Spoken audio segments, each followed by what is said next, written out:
Hello, this is Jan, the local explorer. In this video, I hope you can hear stuff because it's rather windy. I take a look at downtown Wilkesboro, North Carolina.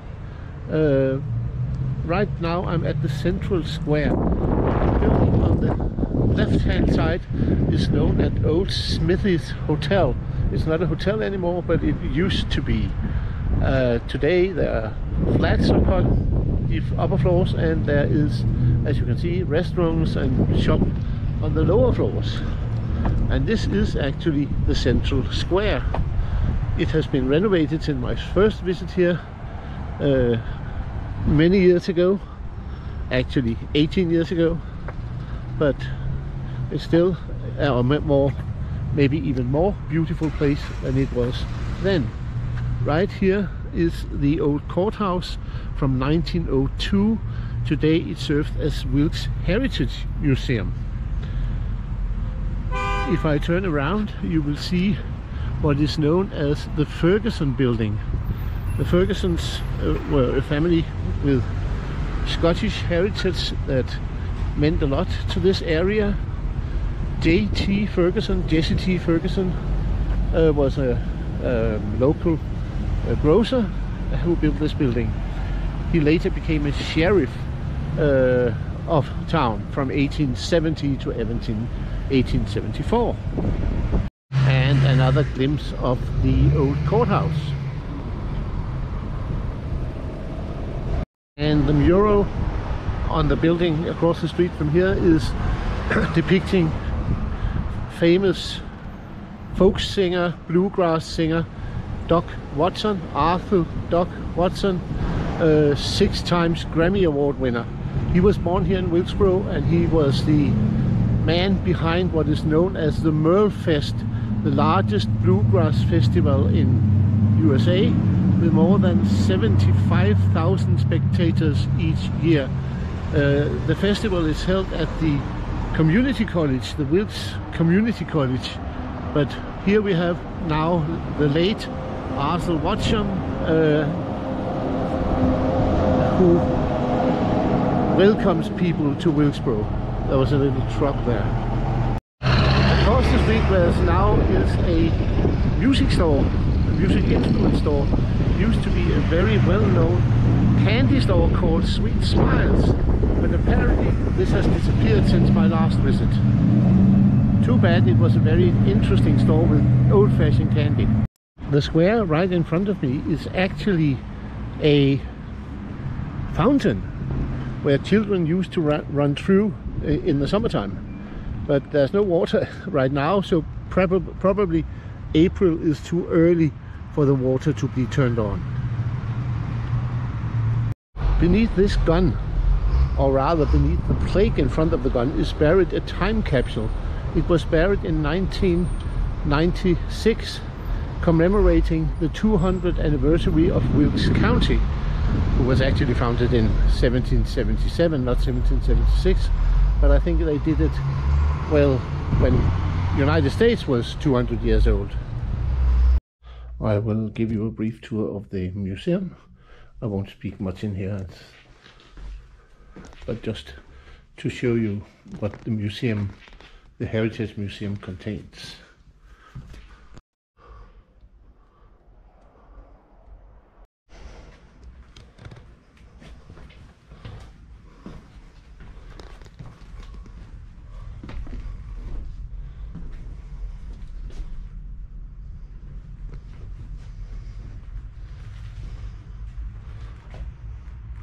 This is an old, or the inventory from an old one-room schoolhouse, the first in Wilkesboro.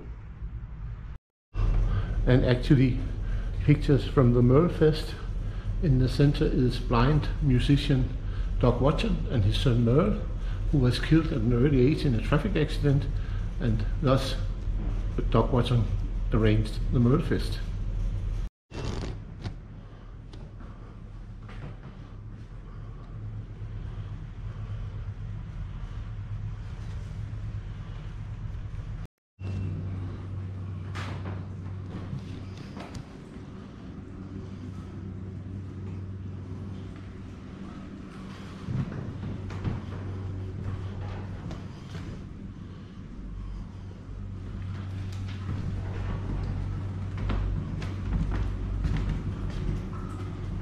This is a picture of the Ferguson store in the old days, the one I showed you previously in the video. Oh, now we are approaching something nice. You don't know, maybe don't know, but Wilkesboro, Wilkes County, used to be the center of moonshining in the old days. Even before the Prohibition, moonshine took place in Wilkes County, and this is a replica of a still. And all this moonshine had to be transported, which was done primarily by young men in fast cars, many of which later became NASCAR racers, like Junior Johnson, whose example of one of his cars is shown here. He used to be a moonshine driver for his family. He was only imprisoned once for smuggling moonshine, and that was up in Ohio. But his father spent most of his life in jail for producing moonshine. And we have a cow, or rather a model of a cow. After my visit to the museum, there's actually an upper floor as well, which I didn't go to. All that's up there is primarily the old courtroom. But I will end this video outside once more. So there's a few more things I'd like to show you.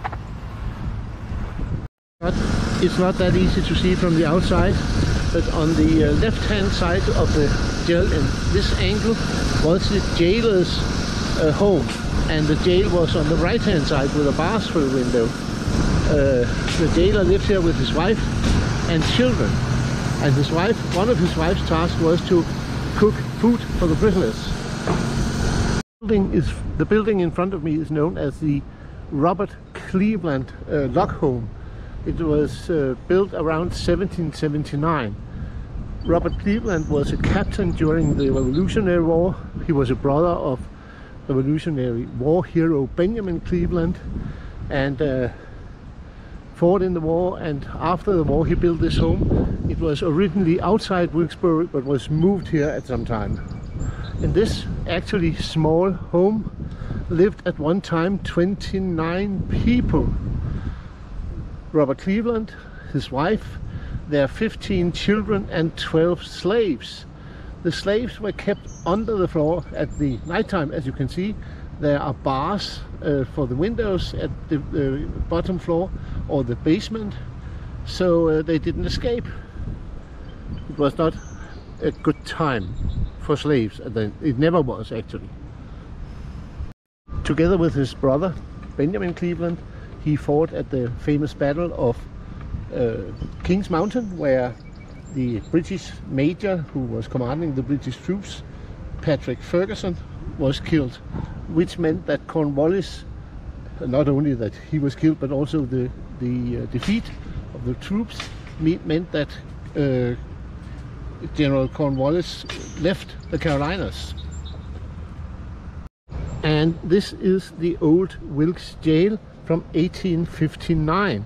Both the Cleveland Lockhouse and the old Wilkes Jail is also part of the museum and can be visited on guided tours. There are no guided tours right now, so I will not go inside. In this prison, at least two famous prisoners were incarcerated. One was a man called Otto Wood, who is not that well known outside the USA. He was known as an escape king, or escape artist. He escaped from more than 10 prisons. Not this one though, but he was also only 13 when he was incarcerated here for stealing a bike.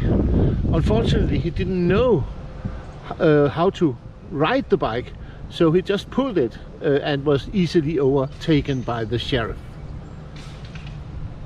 The other famous prisoner incarcerated in the jail was a man by the name of Thomas C. Dooley, known to the world as Tom Dooley due to the song of that name. He was incarcerated in the top left cell with the many bars from July 1866 to October 1866, when he was transferred for his trial in Statesville in Iredell County, south of Wilkes County. In the cell next to him was his accomplice, or alleged accomplice. She was later acquitted, and Melton, incarcerated at the same time.